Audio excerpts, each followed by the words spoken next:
What's going on, guys? It's Greg here, aka NYPrepper. It is Thursday, March 20th, 2025, and I have an emergency alert to share with you guys. Right now it is 15:53 Eastern Time here in the United States, and we have some major breaking news coming in from Eastern Europe and the Middle East. So last night, Ukraine struck the Engels nuclear bomber base in Russia with drones. And this is one of 4 Russian nuclear bomber bases. And this base has been one of the primary bases used by Russia in strikes on Ukraine.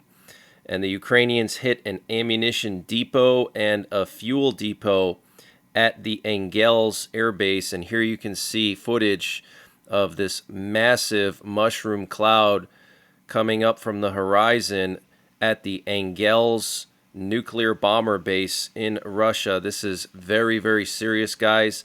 They hit some kind of an ammunition depot there. We do know that Russia stores nuclear warheads there, okay, but I don't think the Ukrainians hit the nuclear warheads. They probably hit some missiles or something else. But this is very, very serious, guys, because Russia considers attacks on their nuclear triad as justification for using nuclear weapons, okay? In their nuclear weapons doctrine, they can use nuclear strikes against a country that launches conventional strikes on their strategic bases, okay? So this is very, very serious. And right after the strikes, we saw a Russian VIP plane with the 223rd Flight Unit fly to a city in Siberia where Russia has over 36 RS-24 Yars mobile ICBM launchers. Okay, this is in Barnaul. Barnaul and Taikovo are the 2 largest mobile ICBM bases in Russia. And last night, right after this happened, a Russian VIP plane flew to Barnaul. So this is very, very concerning. Maybe Russia is going to launch a retaliation strike with an RS-24 Yars. And the last time that this VIP plane flew to Barnaul was back in September of 2024. And also during the time of this attack, one of Russia's primary nuclear war frequencies was transmitting encrypted data, and the Russian bomber frequency known as the BareNet was also transmitting data at the same time. So Russia's nuclear forces were on high alert for several hours after this happened. And what was also very interesting is that there was encrypted data transmitting on the primary U.S. nuclear war frequency all day yesterday before this happened. So it's possible that the U.S. knew about this ahead of time. Maybe the Ukrainians told the U.S. that they were going to hit this base and take out the missiles and take out the fuel storage. And then here you can see this massive FIRE raging at this fuel depot at the Engels Air Base. Okay, this is probably jet fuel for the bombers, for the Tu-95s. So Ukraine really hit Russia where it hurt. And in addition to this, the Houthis launched a ballistic missile at central Israel last night and this afternoon. And both of those missiles were shot down by Israel's Arrow 3 system. And I want to remind you guys that Trump last week warned the Houthis and Iran when he launched those big strikes on Yemen on Saturday. He said he would consider Houthi attacks as Iranian attacks. So in this case, he would basically consider this an Iranian missile launch on Israel. Also, Trump sent a letter to Iran giving them a 2-month deadline to stop providing intelligence and weapons to the Houthis. And Norway plans to start mass evacuation drills in northern Norway in the Finnmark province to prepare civilians for a Russian invasion. Apparently, their plans are to evacuate civilians westward or to Finland. Military and local leaders support the initiative. There are currently no existing evacuation plans, and there are now calls for urgent action before the parliament finalizes their total preparedness report. The Norwegian government is now prioritizing civil defense in Finnmark, and the local governor there in Finnmark said, "We cannot have a single Norwegian on the wrong side of the occupation line." So this is very, very serious, guys. Northern Finland, the Finnmark province, is now preparing to evacuate civilians if Russia were to invade, okay?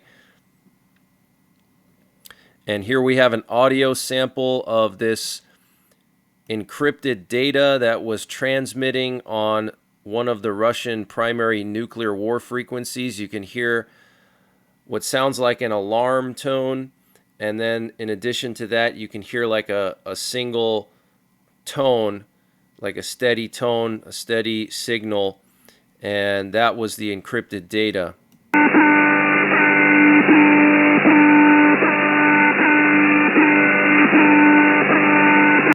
And you can actually see here on the waterfall the encrypted data here. This is Russian CIS data, which is considered to be very high priority. This is a high priority data stream, and this was last night. And then here you can see the Russian bomber net, the bear net, okay, transmitting some kind of data here. So the Russian nuclear forces were on high alert last night. And then also we had several Russian doomsday planes leave Moscow last night right after the strike on Engels. Here you can see 4 Russian doomsday planes. And at the same time, there was a high priority U.S. recon plane patrolling the border of Lithuania and Kaliningrad and flying in Latvia as well. And then here's the flight path of that Russian VIP plane that went to Barnaul from Moscow. Okay, this is the Tupolev 154M. This is some kind of a VIP plane, probably for the Russian military. Okay, some high-ranking generals, probably, or the Minister of Defense, or National Security Advisor, whatever. They went to Barnaul. Okay, and the last time they went to Barnaul with this plane was all the way back in October of last year. Okay, October the 9th. So they don't go there too often. So this could mean something ominous. And the Polish Ministry of the Interior announced today that citizens in Poland need to prepare for at least 3 days of survival without state help in a crisis. And obviously he's being very generous by saying just 3 days. Really, you should have at least several weeks, minimum 2 weeks. In case of a nuclear war, you need at least 2 weeks of food and water in case you have to shelter in place somewhere in a basement or underground structure. By the way, check out my nuclear war survival videos. I have over 50 videos on nuclear war survival, very in-depth. I'll leave a link to the playlist in the top right corner. And Poland will also be releasing a survival manual to its citizens on what to do if there's an invasion or national emergency.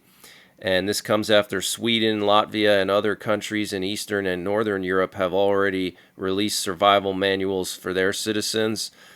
And the Polish Prime Minister Donald Tusk said last week that he wants to bring back mandatory military training for all men in Poland so they can be used as reserves or a national guard in the event of an invasion. Poland also began to mine their border with Belarus and Russia with anti-personnel mines, and they are currently building the largest defense line in Europe with several layers of minefields, anti-tank obstacles, anti-tank trenches, fighting positions, fighting trenches, bunkers for infantry, bunkers for civilians in the event of an air raid, and bunkers for storing ammunition forward deployed. And also they're going to be mining all bridges in case they need to blow them up if Russia's coming over the border. And I also want to remind you guys that France is going to be releasing a World War III survival manual to all households in France by the end of the summer. And I want to remind you also that Macron announced 2 days ago his intentions to rearm an old Cold War era nuclear fighter bomber base along the border with Germany. He wants to bring back the nuclear weapons and 2 fighter bomber squadrons to deliver those weapons and have them on standby 24/7. He also talked about implementing measures to mobilize society in the event of some kind of a big war. And the Iranian foreign minister said Iran received Trump's letter and confirmed that the supreme leader of Iran will decide on a substantive response in the coming days, calling the letter from Trump more of a threat than anything else. Okay, so Trump sent a letter to Iran giving them a 2-month deadline to agree to some kind of a nuclear deal. If not, then they're going to strike the nuclear facilities, basically.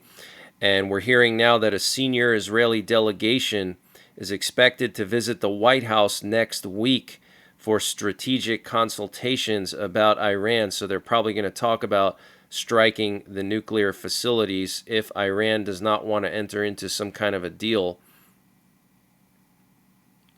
And France is now telling its citizens to leave Iran immediately. So they obviously know that strikes are coming. And there's growing sentiment in Iran that they would actually prefer to be attacked by Israel and the U.S. than to go into a compromise deal with the U.S. According to Iranian media, some Iranian officials believe caving into Trump's demands is more dangerous than an American or Israeli attack. Wow. And there were reports of columns of smoke rising from the U.S. Al-Assad air base in Iraq. So I don't know if they got attacked by Iranian proxies, but we do know that the IRGC put out orders to start striking American bases in the Middle East, okay? And over the past 24 hours, IDF forces have begun a focused ground operation in the center of the Gaza Strip and in the southern part of the Gaza Strip with the aim of expanding the security area and creating a partial buffer between the north and south of the Strip. And IDF forces have also launched ground operations along the coastal axis in northern Gaza's Beit Lahia area. And U.S. Central Command confirmed on X yesterday that 24/7 operations are now ongoing against the Houthis. And Central Command also confirmed on X that they had shot down Houthi drones and missiles that were flying towards the USS Truman on Saturday during the strikes on the Houthis. They released video footage showing U.S. fighter jets using AGR-20 Falco missiles to shoot down these Houthi drones. And the main intelligence directorate of Ukraine, the HUR, confirmed that Ukraine struck multiple high-value targets in Crimea over the past few days, including air defense systems, the tugboat Fedor Uryupin, and a Mi-8 helicopter. For several days, the occupiers in temporarily occupied Crimea trembled from an unprecedented roar. Their expensive air defense systems proved powerless against the precise strikes of Ukraine's warriors, the HUR stated on Wednesday, March 19th, publishing a corresponding video on social media. Okay, and I reported on this yesterday. And what was interesting is on Tuesday, when Trump was having the phone call with Putin, there was a U.S. recon plane flying in the Black Sea close to Crimea. And they don't do that too often. And my guess is that Trump had to have green-lighted these strikes on Crimea because the U.S. recon plane was providing targeting information to the Ukrainians. So it's very interesting. It seems like Trump is allowing Ukraine to conduct these strikes, first on Crimea, now on the Engels air base. It seems like Trump is trying to put pressure on Putin and kind of show Putin that he doesn't hold all the cards. And we know Trump is all about who holds the cards. So I think Trump maybe is reminding Putin that Putin doesn't hold all the cards. And here we have the Lithuanian president talking about how he expects a Russian invasion inside of 4 to 5 years and possibly sooner if sanctions are lifted. Let's listen to this. This is very, very ominous. That Russia could attack an EU or NATO country before 2030. Do you think that this will happen? This is exactly the basic assumption we made in Lithuania, because we have very ambitious goal to establish a national division, fully equip it, to build all the necessary infrastructure until 2030. So our calculation is, if the scenario will be like this, we still have about 4 or 5 years. Okay, so he says we still have about 4 to 5 years. 4 or 5 years. If the sanctions will be lifted, we have even shorter period. Okay, he says if sanctions are lifted, we have an even shorter period. Even shorter period in order to prepare ourselves for the next stage of aggression. So the situation is serious, but I think we have all the means to deal and to take the decisions and to get prepared for next stage of aggression. But I think it's much sooner than 4 to 5 years. I think we're talking about 4 or 5 months based on what I've been seeing and what also KLW World News, Lee Wilbarger, has been seeing, all the massive buildup in Kaliningrad and Belarus and Poland, scrambling to build a defense line and talking about mandatory military service, France scrambling to put out survival manuals by the summer and rearming old Cold War nuclear fighter bomber base. Okay, I don't think it's 4 or 5 years. They're trying to quell panic. Okay, I think we're talking about 4 or 5 months. And last night, Russia launched 170 drones at Ukraine, and Ukraine shot down about half of them. Okay, 170 drones. And the Yeysk refinery in the Kemerovo region of Russia is now on fire. The refinery is more than 3,000 kilometers from the Ukrainian border, so maybe some sleeper agents set that whole refinery on fire somehow. And British intelligence is reporting that nearly 1 million Russian casualties have occurred in Ukraine.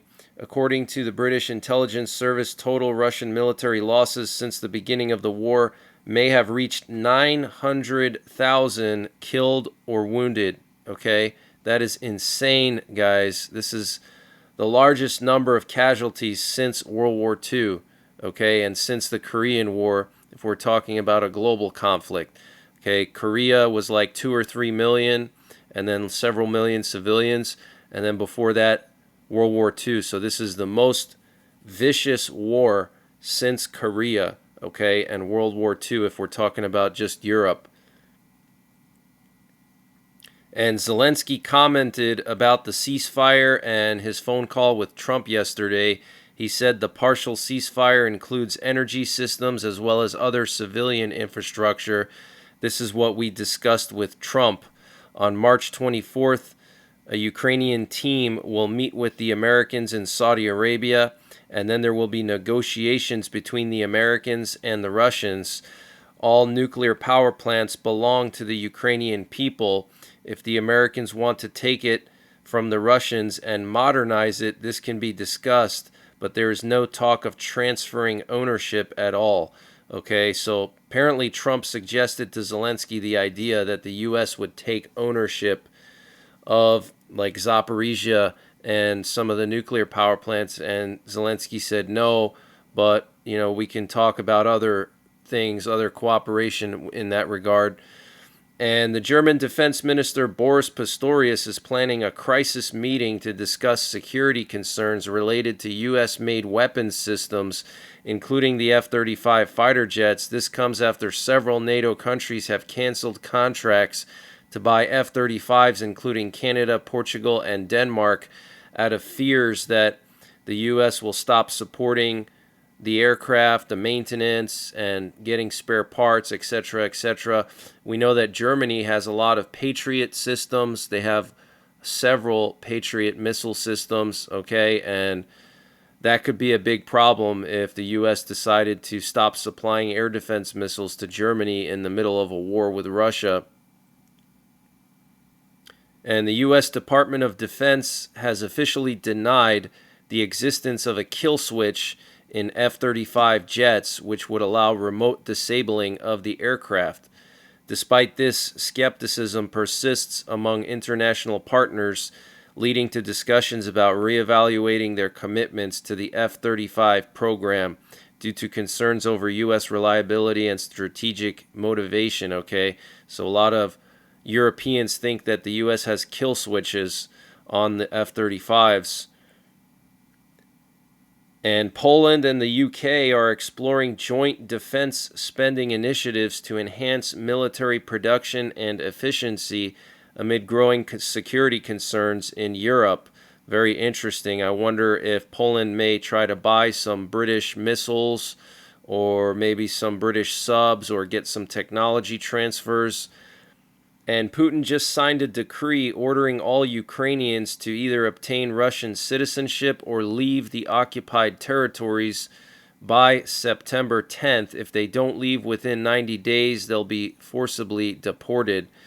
Okay, so they have to obtain Russian citizenship by September 10th or they'll be deported within 90 days. Wow.